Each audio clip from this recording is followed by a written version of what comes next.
Hello and welcome दोस्तों, स्वागत है आपका हमारे यूट्यूब चैनल में। दोस्तों आज की इस वीडियो में हम बात करने वाले हैं बीए थर्ड ईयर के प्राचीन इतिहास के सेकंड पेपर के एक इम्पॉर्टेंट क्वेश्चन के बारे में, जो कि अनिवार्य प्रश्न के रूप में एग्जाम में पूछा जाता है, जिसमें कि आपको एक चित्र दिखाया जाता है और पूछा जाता है कि ये कौन सा मंदिर है या कौन सी कला है, और उसके ऊपर आपको उसका वर्णन करना रहता है।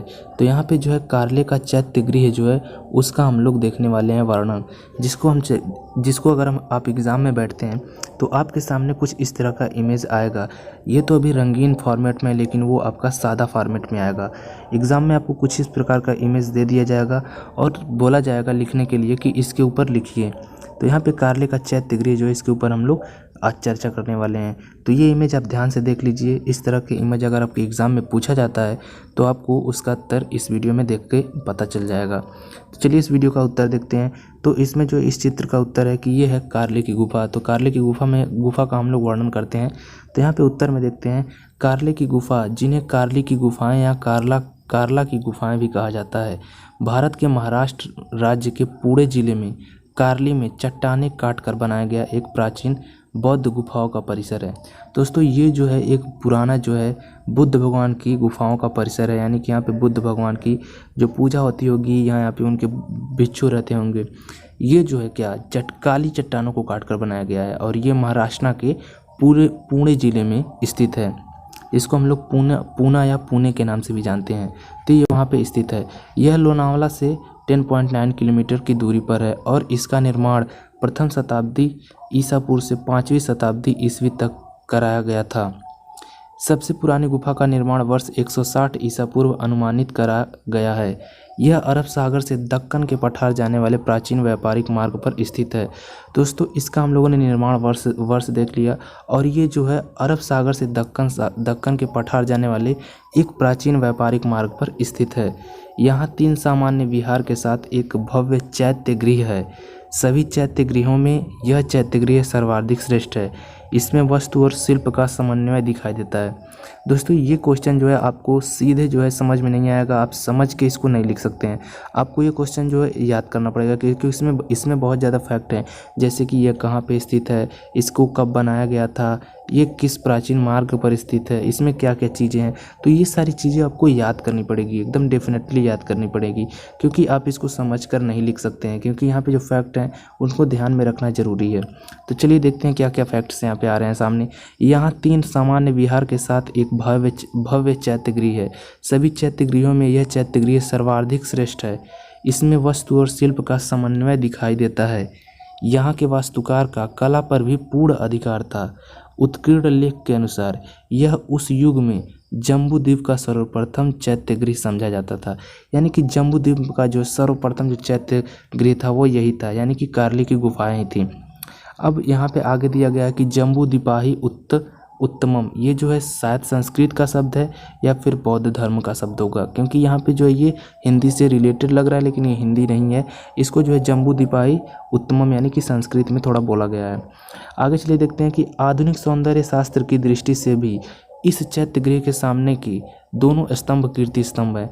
यानी कि अगर इसे आधुनिक सौंदर्य शास्त्र के देखा जाए तो इसका जो सामने के दो स्तंभ है वह जो है कीर्ति स्तंभ कहलाता है, यानी कि वह कीर्ति स्तंभ है। ये दोनों स्तंभ प्रदक्षिणा पथ के पास द्वारों के सम्मुख थे। यानी कि इन सारे फैक्ट को आपको याद रखना होगा कि ये कहाँ पे स्थित हैं, किसके सामने थे, किसके पीछे थे, आगे थे। तो यहाँ पे कह रहा है कि ये दोनों स्तंभ जो है वो प्रदक्षिणा पथ के पार्श्व द्वारों के सम्मुख थे। इस समय प्राप्त लगभग 50 फीट ऊंचा है एवं इसकी यष्टि शोषण पहल वाली है।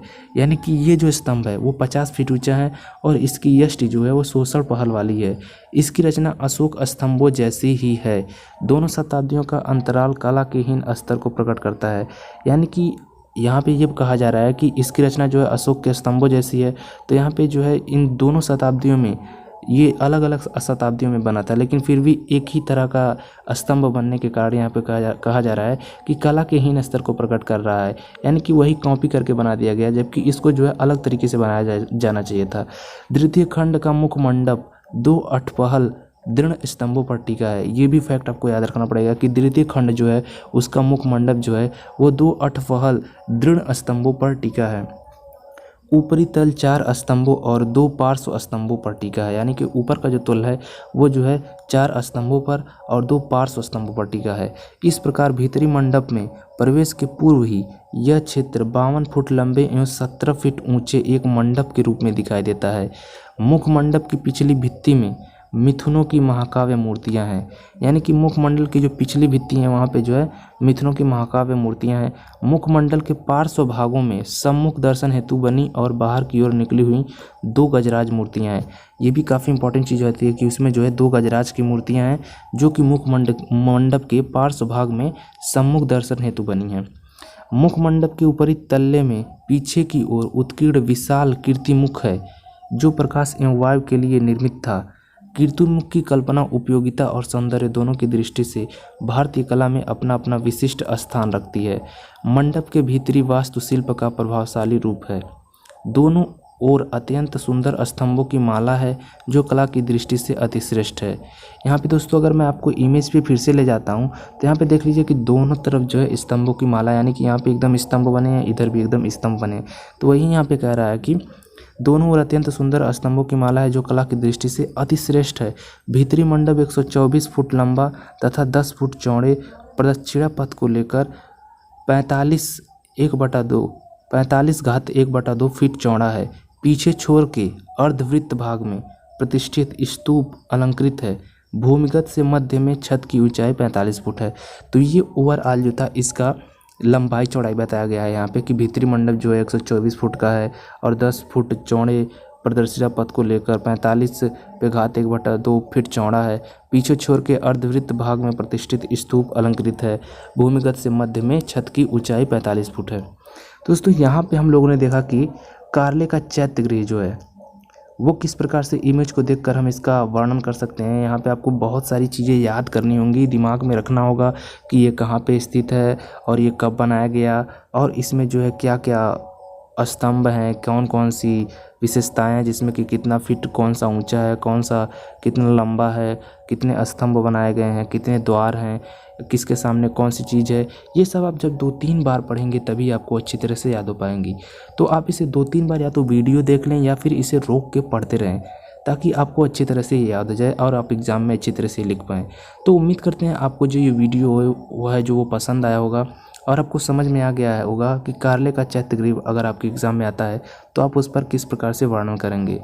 तो मिलते हैं आपसे नेक्स्ट वीडियो में, तब तक के लिए आपका वीडियो देखने के लिए धन्यवाद।